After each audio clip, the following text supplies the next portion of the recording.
What is up, guys? Welcome back to the channel. Another video that's probably going to be all over the place, but we're going to get on with it anyway.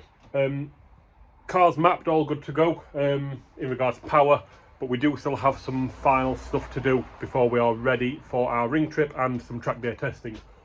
Made us off a fresh list. So at the minute, we've got one seat in. Obviously need to put the other seat in, put the harness in, get position right and everything. Foot plates, I don't have. I didn't want the SW Motorsport ones, so we're getting some KAS ones. They're in production. The exhaust still foul on the beam, need to look at that. The fuel pump hose is garbage rubber, need to fix that. Got a steering wheel there. Rear brake line, again, there. Tied some wiring up, getting alignment sorted. 12-volt socket and an interior light. Although the interior light's not that important, it would be rather useful. And if I get my keys, I'll show what I mean about an interior socket.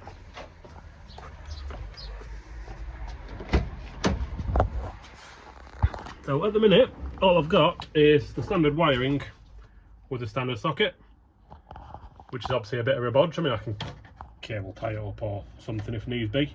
It's not massively important. Yeah, might actually work.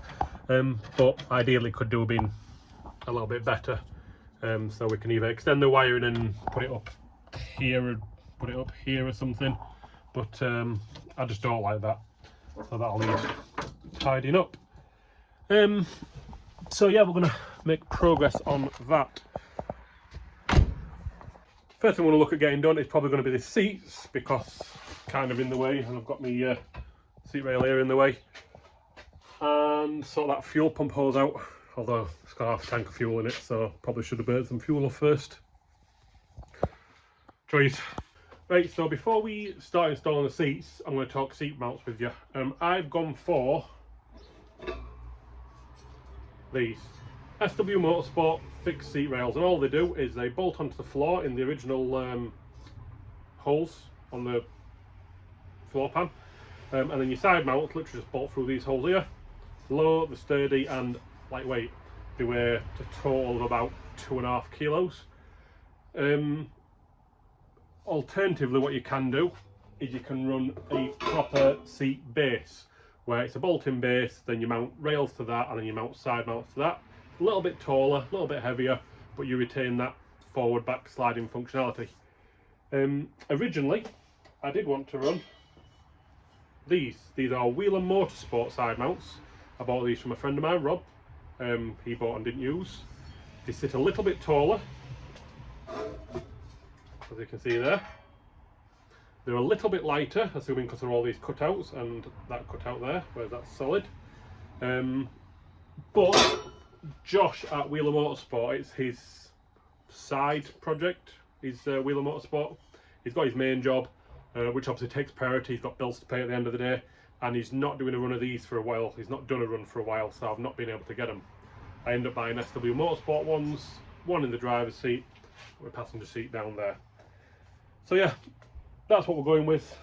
I'll probably put this one up for sale, as much as I'd like to run them, because the SW ones do sit a little bit low, and I'm 6'2", and with the SW Motorsport ones, pretty much start at the front, at the top at the front, and I think it's on peg 3 on the back. I'd have to double check for a little bit of angle. It sits probably a little bit lower than I'd like, so the options are to get a taller one, or to actually space it up underneath there, which isn't ideal. But that's what we're going to use to mount it. The one thing I will say about the SW Motorsport ones, the outside towards the door will bolt straight in, because the bolt holes actually they move to like a non-captive captive nut, so they'll bolt in lovely. The inner one near the tunnel, these holes are just a little bit too tight. So what you've got to do, once you've found your position and everything, is you've got to clear and set out. Just get a bigger drill bit and try and ride it across, file it, or what I'll be doing is I'll be dremeling it out. The passenger seat, I was going to mount it as far down and far back as possible. However, because of how low these actually sit, that's going to give any passengers literally no visibility. So I'm thinking I might mount the passenger pretty much at the top again, just quite far back. Let's speak seat mounting. So when it bolts to the floor, these are the factory bolts. They're just a little Torx bit, decent size head, M10 or whatever they are. They're alright, they'll do the job, but I'm not a big fan of Torx where it's avoidable. So what I've chose to run, a friend of mine, George, thank you George, sent me the correct bolts with some washers. The problem is if you use bolts and you get into a bit of a wreck, obviously it needs grinding out, it can pull through in big accidents, obviously you don't want that. So what you do is you put a washer on it, helps spread that load a little bit. Ideally you use a bigger, squarer washer, but them round ones will do the job perfectly fine.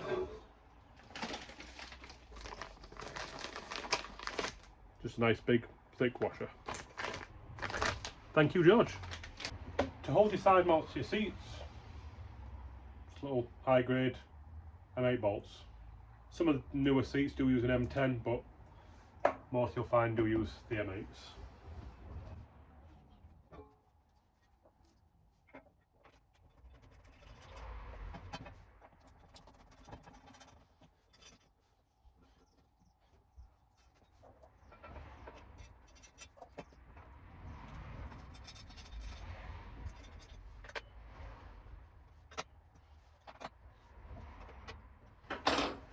When you install, the tunnel side goes under the seat, the side closest to the door goes away from the seat. Because the seats are so close to the tunnel, it's not as wide as it looks, believe it or not. Let's get them seats in, mock out which ones of these need clearance in, and then we can get bolted in.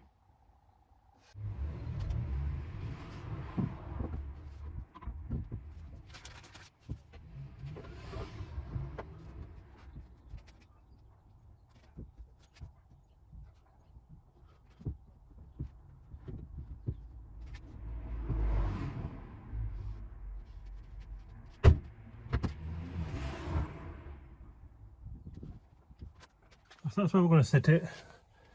So as far back as we can. We'll need to clearance this side a tiny bit just because the powder coat's a bit thick. They'll need clearance in a little bit more, and then obviously one's under there somewhere.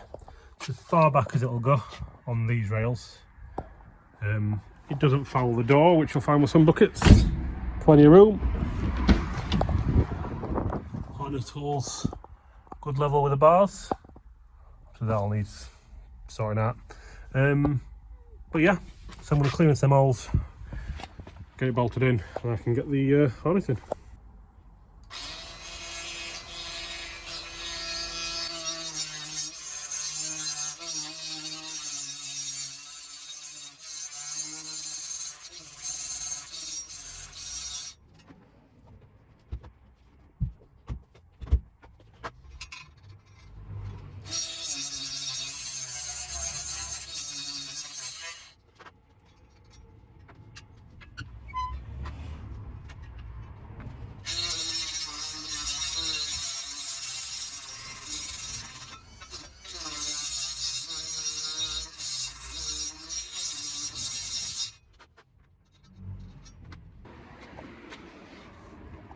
There you have it, it's in, holding loosely.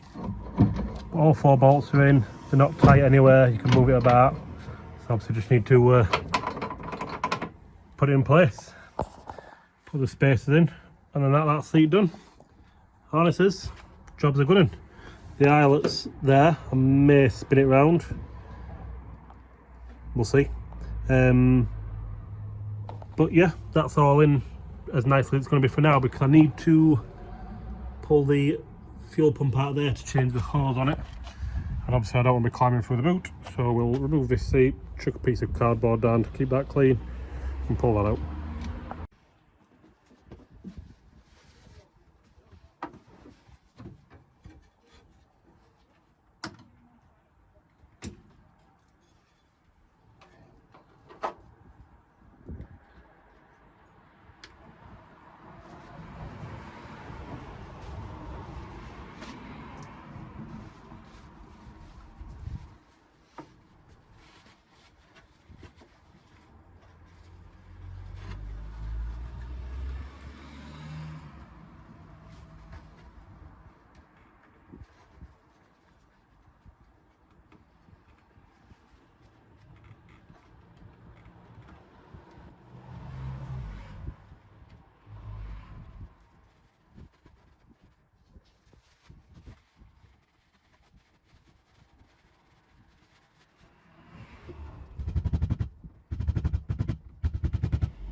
So I've got the fuel pump stripped down.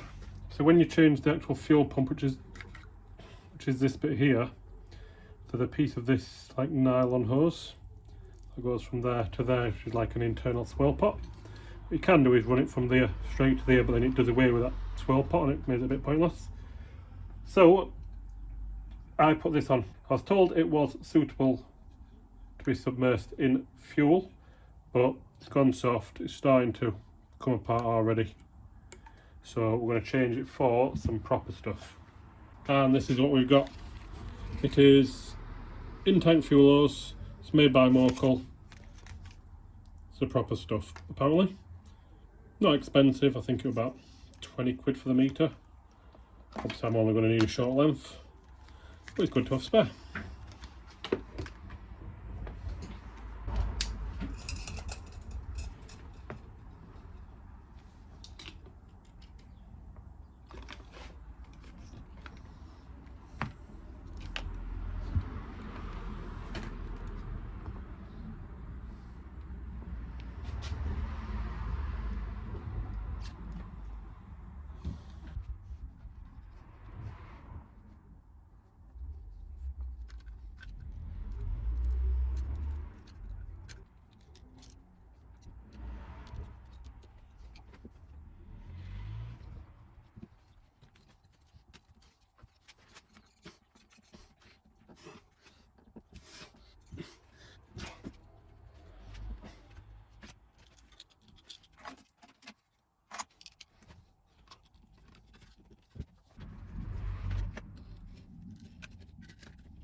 There you have it, fuel pumps all together. Right, so the pump's back in. Put the hardware all in. Put a little P-clip there just for the wiring. I'll tidy it up. And you can just see there a little bit of foam. I got some foam strip and run it round. Weighs nothing and keeps a bit of sound and heat out potentially. But that is done. Then went on a tangent and so to be honest with that, I jumped in it, set my lengths, it's all nice and perfect. Set them, they're supposed to actually be on top of there, but we can move them around in a second. And put the cable ties on the loops so that they don't unroll. We've got these.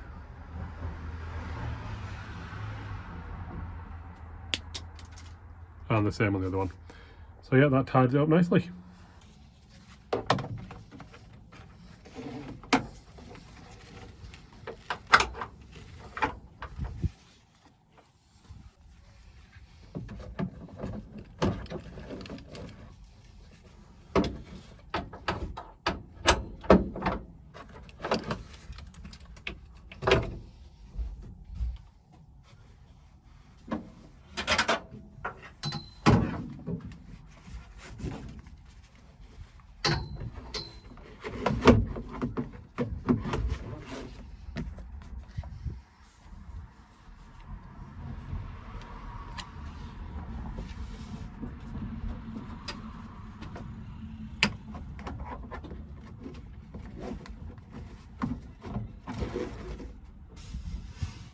There you have it. Seats are in. Fans are all tidied up. All clipped in nicely, all in tight. I still do need foot plates, but obviously they're on order at the minute. I'm speaking to the company, KS Motorsport, doing an awesome job of them. So I need to tidy this wiring up. Don't think there's any wiring on that side now because the aerial's been removed. It's actually there. But I just need to tidy a bit of wiring up. Clip it all back and whatnot. Bit of a mess. And the interior side of things will be done. I'm very happy with how that's coming out. Seats and harness is done. Fuel pump and plate is done. What's next? Decided to change the rear brake line because I didn't route it very well, and it rubbed on the exhaust. And as you can see, it's not very braided anymore. So what I've done is order a new one. It goes there, and instead of going this side of the beam and up, it's gone behind the beam. A couple of P-clips held on with some little nuts there, there, and there. And then it goes over and there, miles away from the exhaust, miles away from everything. I could have done with another P-clip, but I stole it to do the fuel pump cover. So I'll just order another P-clip and whack in there. Probably just going to drill the hole now while I'm down here. And then that'll be the rear brake line done. Just need to bleed it, and I've got no friends, so waiting for our last to come on. Continuing on, done a little bit of cable management, just tied them all up with cable ties and using some of the OEM clips with fresh cable ties. Ignore all these little blue ones, it's just there to keep it looking tidy. Radio aerials back in. It runs right down to there. Just need something to hold that back. Another one still. Across there, no problem. The wiring on the other side, pretty similar. Still need to sort this out, just need to tuck it out of the way. But again, it goes down there and up. Oh, still need to cut that one off. Up to the back. So I need to cut that off, tidy that up, and then I think it's just the sig lighter and that transpondery thing. I think that's another job ticked off. Right, I think I'm going to call it. Got plenty done, to be fair. Seats and harnesses are in, fuel pump hose arm plate's done, rear brake line's done, all been bled up, and tied the wiring up. So tomorrow I've got to help a friend of mine, so I'm going to call this video done. Foot plates I'm hoping will be here next week. Exhaust fouling beams, steering wheel's ready to go in. There'll be a separate video on that because it's got one of them button panels as well. Alignment we can't do till the rear beam's done. 12-volt socket, interior light, they're not massively important. I've got a 12-volt socket, I don't need an interior light. Sun strips, 2-man job. So yeah, it's looking good actually. Quite happy with how today's gone out. So if you've got to this point in the video, thank you for watching. I'll catch you on the next one.